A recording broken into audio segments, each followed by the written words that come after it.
This week in the AFL saw some quarterbacks play on the periphery of injury while others had to be replaced.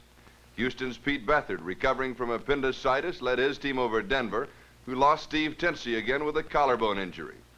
Buffalo's nightmare quarterback situation is now being filled by Sam Russell, their 6th of the season, who until last week was dodging a pass rush led by 2 skinny corporals and a mess sergeant. And John Stofa, subbing for the injured Sam White, led the Bengals to a wild finish against the Dolphins. The game between the Miami Dolphins and the Cincinnati Bengals looked like it had been planned by the ancient football genius who split a football contest into 4 quarters. No matter how hard they tried, neither team could dominate more than 1 quarter at a time. In the first quarter, it was all Miami as Bob Greasy and his fullback Stan Mitchell tailored a 52-yard play into the first score of the game. Miami led 7-0.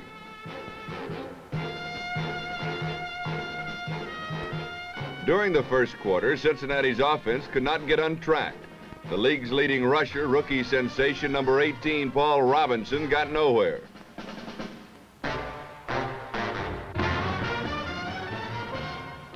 But in the second quarter, the teams reversed roles.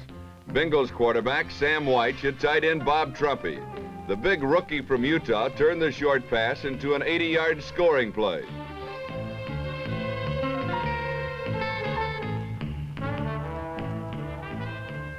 This tied the score at 7-all.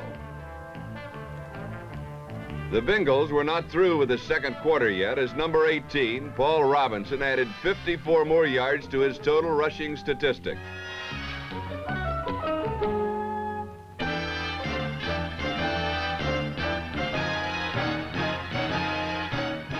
The Bengals had the lead at halftime, 17-7. Again, the team switched roles in the third quarter. Miami's Bob Greasy, who had spent most of the second quarter on his back, now had the time to be on target.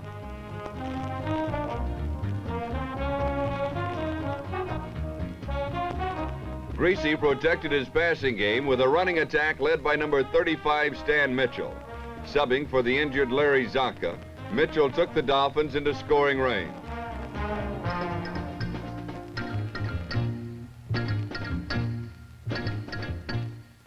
Greasy completed the 82-yard drive with his short flip to number 89, Carl Noonan. Noonan's touchdown brought Miami within 3 points at 17-14. Cincinnati in the third quarter was like Cincinnati in the first quarter, in trouble.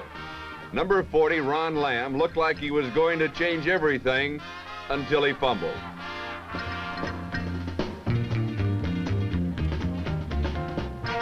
Of course, Miami recovered since the mystical style of the game made the third quarter all Miami.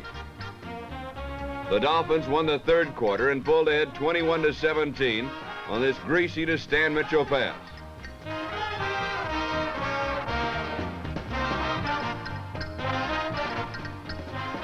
But the fourth quarter was coming, and it was to be all Cincinnati's. Number 15, John Stofa, came in after White broke his ankle. Warren McVay took Stofa's screen pass 42 yards, and the Bengals again had the lead.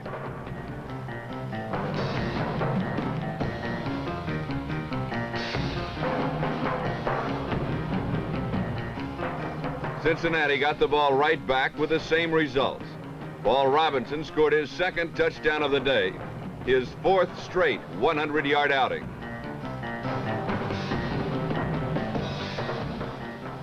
The Bengals now had a commanding 10-point lead, 31-21, and a solid candidate for Rookie of the Year.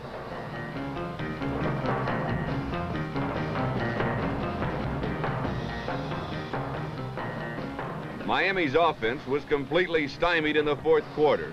Number 31, Fletcher Smith, intercepted this pass and stopped Miami's deepest penetration in the fourth period.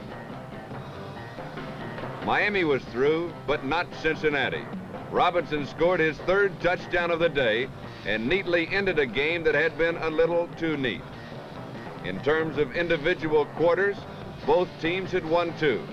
The only difference, the Bengals won them bigger.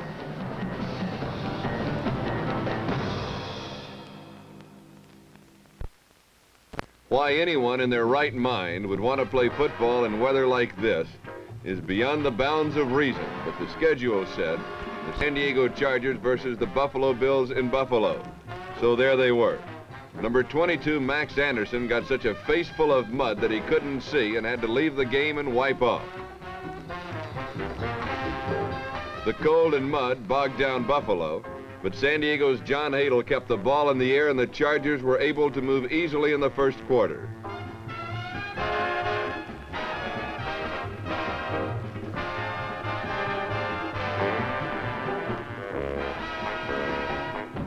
It was on a short pass to number 38, Jack McKinnon, that San Diego scored the first points of the game. The Chargers had an early 7-0 lead.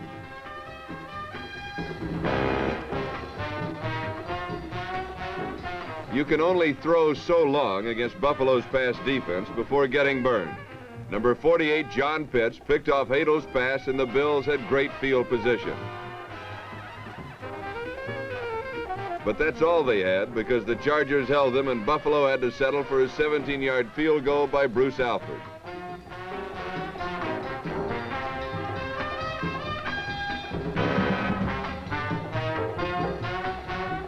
The 7-3 margin was the closest Buffalo got all day. Early in the second quarter, the Chargers went out of reach with his 62-yard Hadel to McKinnon combination.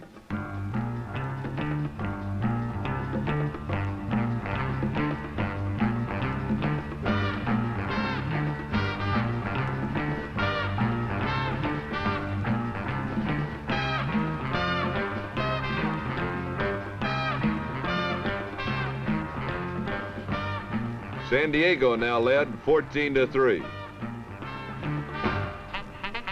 The footing was so bad, Buffalo tried a shotgun formation. It didn't help. Number 33, Kenny Graham, intercepted for the Chargers and set up their last score of the game.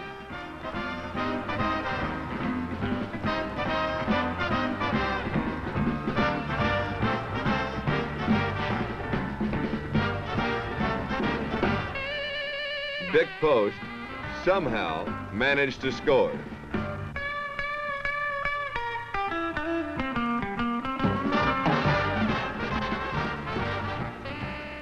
Buffalo scored once more on a field goal, but the rest of the game for both teams was strictly a mud bath. Unfortunately for Buffalo, they also took another kind of bath on the scoreboard.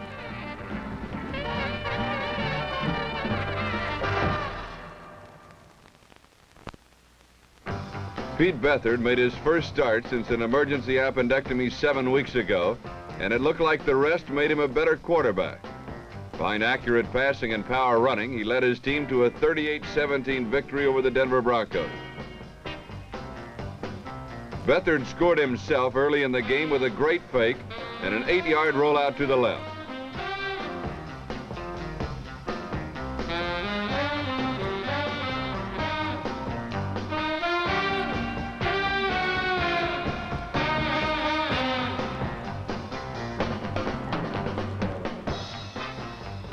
He made it 14-0 in the second quarter with a pinpoint 19-yard strike to rookie Mac Height.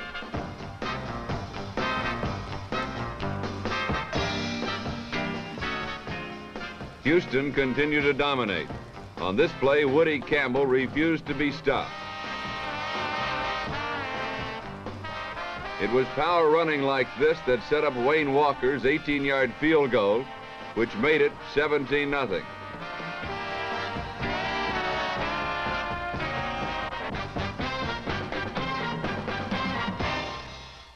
Denver got on track late in the half as Steve Titsey connected with Al Denson for 40 yards.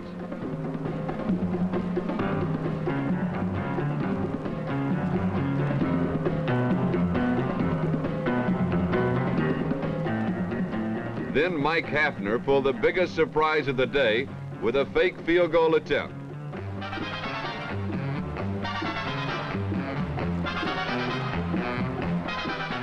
This play set up a real field goal, a 12-yarder by Bob Halfield, which made it 17-3 at the half. An inspired Denver team shocked the Oilers early in the second half with Floyd Little's 67-yard run back of a Jim Norton punt.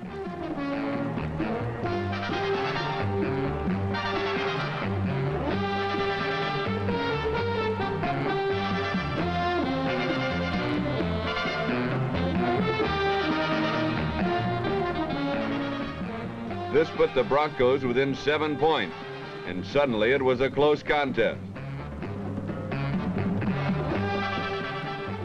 But Beathard snuffed out Denver hopes with his second touchdown run of the day. This made it 24-10 Houston. Marlon Briscoe replaced Steve Tinsey, who was injured earlier, and put the Broncos right back in the ballgame. After a great scramble, he hit Eric Crabtree with a 28-yard toss.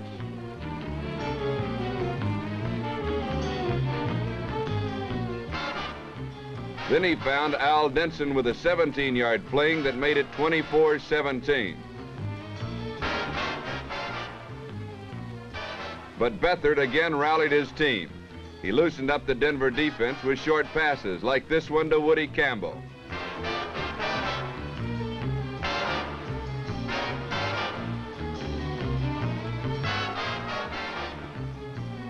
Then he hooked up with Mac Hike for a 50-yard score.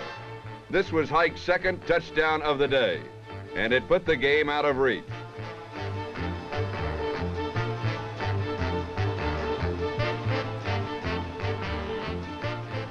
Larry Carwell put a little icing on the cake with a great interception and a 40-yard return.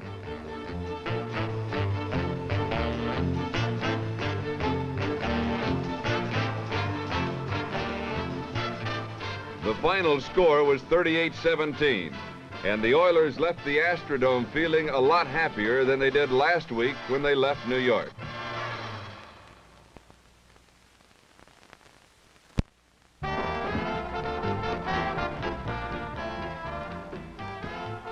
An atmosphere mindful of the Old West, complete with drums beating wildly and stampeding horses, put the Kansas City Chiefs in a gay, festive mood.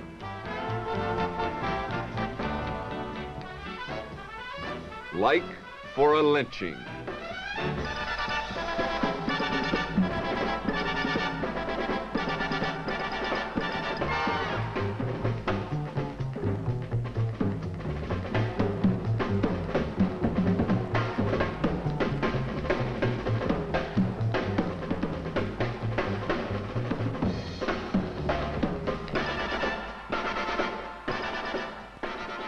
The Patriots responded to all of this with a little necktie party of their own.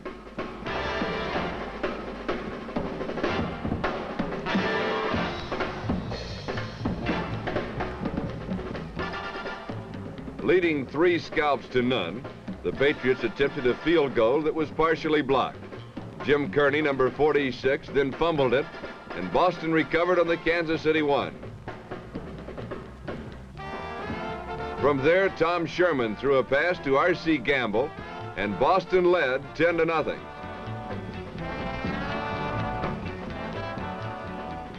Not for long, however, as Lynn Dawson speared Frank Pitts, number 25. The play covered 90 yards for a touchdown, and a turn at ring around the goalpost.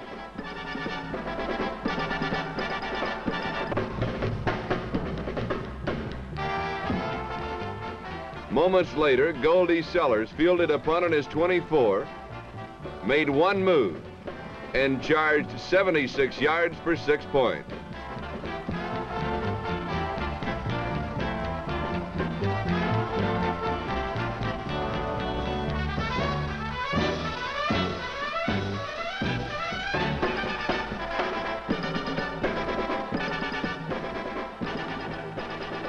Boston never regained the lead, but rookie quarterback Tom Sherman, number 14, put on his own sideshow.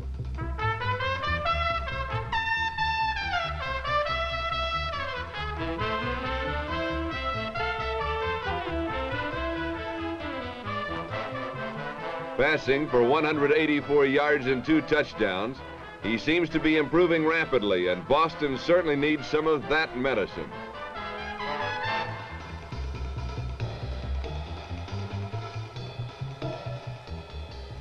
Too often, though, he was sacrificed at the Chiefs' pillar of defense.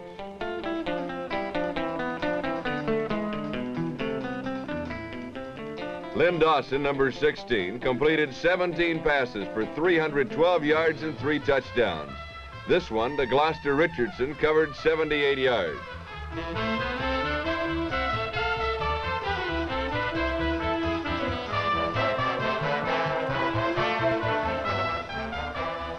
The Patriots stiffened late in the third quarter and rallied to within 7 points on a pass from Sherman to Aaron Marsh, who grew 6 inches to catch it.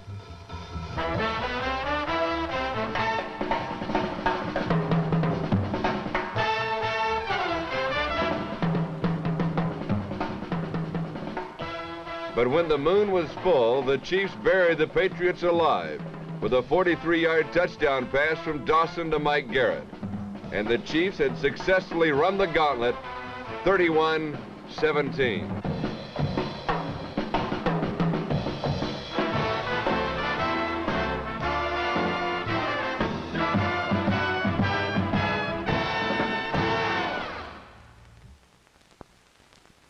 For 58 minutes and 55 seconds, Oakland and New York slugged it out toe-to-toe until the Jets gained a 32-29 lead on Jim Turner's field goal. And not even the Shirley Temple Film Festival will prevent us from showing you what happened up to and even after that. Well, here they are. From New York City, Joe Namath. And from Oakland, California, Darryl LaMonica. Both these quarterbacks performed as champions in perhaps the finest and roughest game of the year. LaMonica's strategy was basic: control the ball with deliberate short passes to his backs and ends.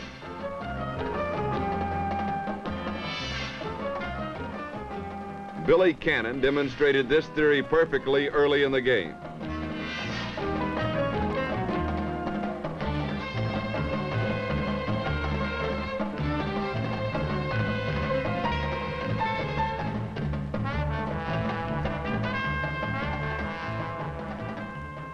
Joe Namath wanted to run his club in the early going, but found all avenues blocked. So he had to do what he does best: throw the long bombs.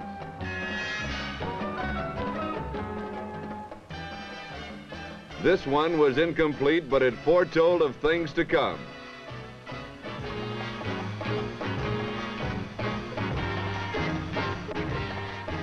With seconds remaining in the first half, Namath threw to George Sauer, but pass interference was ruled, one of 19 penalties called today.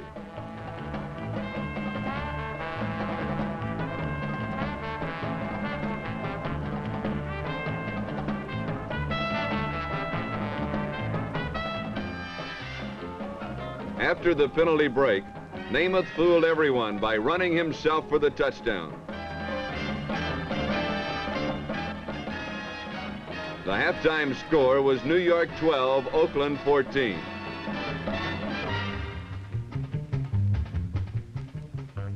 The Raiders lost the ball, and now the Jets could take the lead.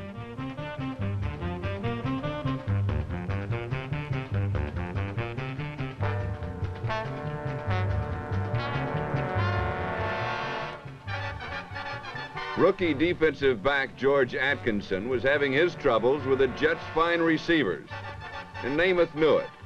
So he and Don Maynard picked on him until they scored the go-ahead touchdown in the fourth quarter.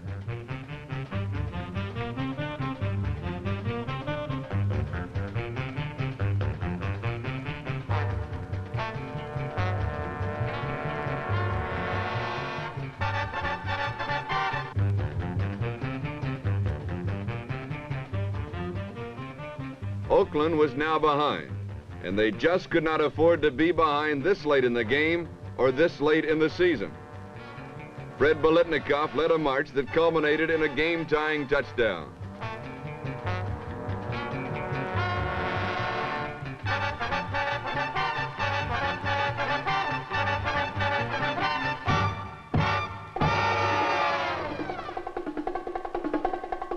Through 4 quarters, the teams had battled, and now it was all even, 29-29. With less than 4 minutes remaining, it was a whole new ball game. But Namath and Maynard still worked on Atkinson, but more importantly, they were working on the clock.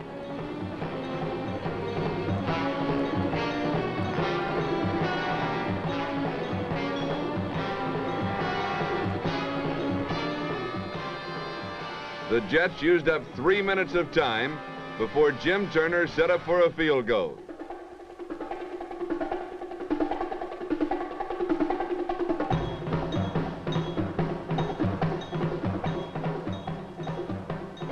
The Jets led again, 32-29, with 1 minute and 5 seconds remaining. What transpired from here was unfortunately not shown to the nation's television audience.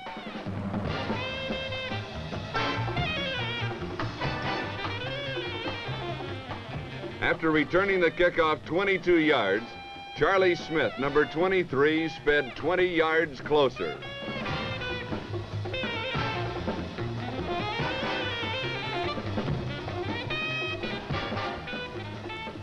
A costly face mask penalty moved the ball to New York's 43-yard line.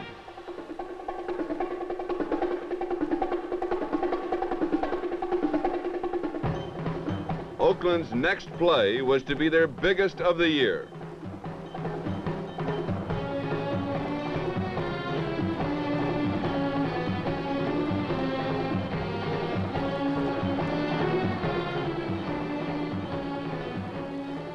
With 42 seconds left, Charlie Smith put Oakland ahead, and in a replay we can see how he did it. Mike D'Amato was forced to cover Smith, and it was no match.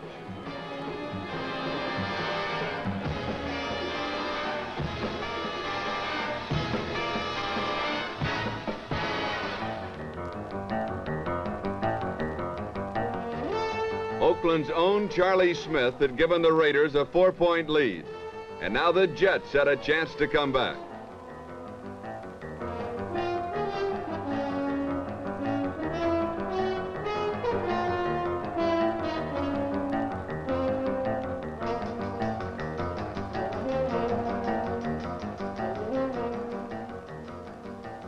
Veteran Earl Christie lost the ball, and Preston Reidelhuber, number 37, recovered in the end zone for another Raider touchdown.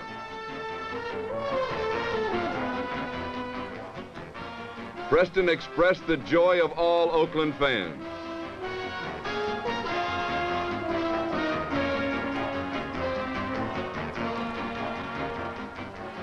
In an astounding game, it was finally New York 32, Oakland 43.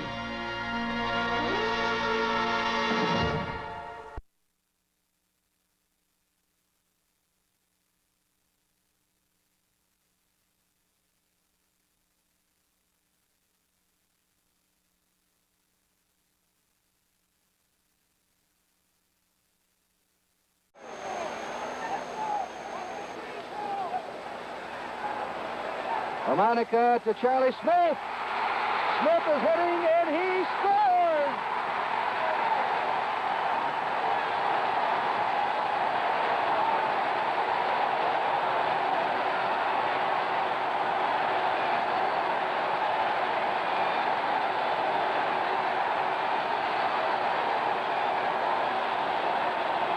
What a game!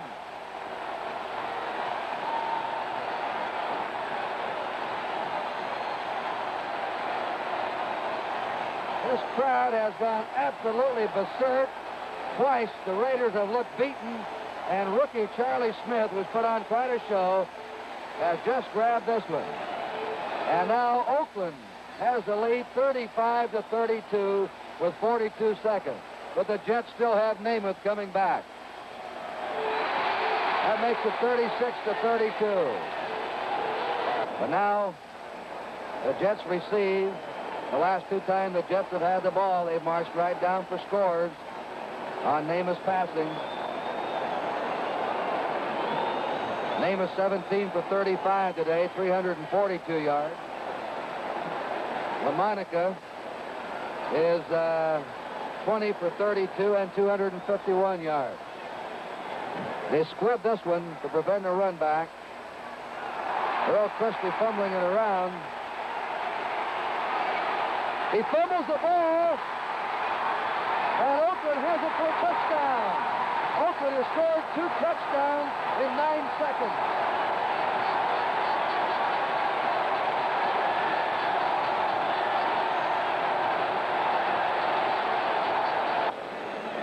Oakland now is kicking off after the penalty on the extra point. They're kicking off from the New York Jet 45. It just might be that Eichel will kick this ball over the goal line. He might boot it into the seat. And he does. It bounces out again.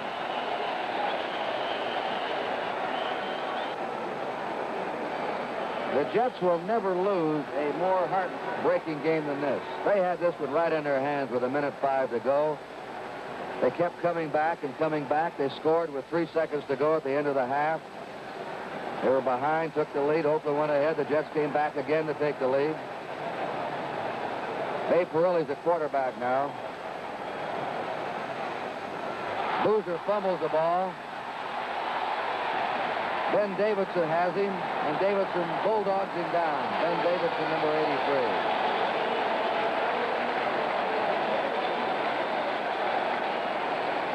This one's about all over. 15 seconds. We'll have a quick sign-off here. We hope you enjoyed the game. We'll be in San Diego next Sunday, 4 o'clock Eastern Time, with the Jets against San Diego. This is Kurt Gowdy, and a great job today by Al D. Rogatis. And that's it. The final score, Oakland 43, New York 32.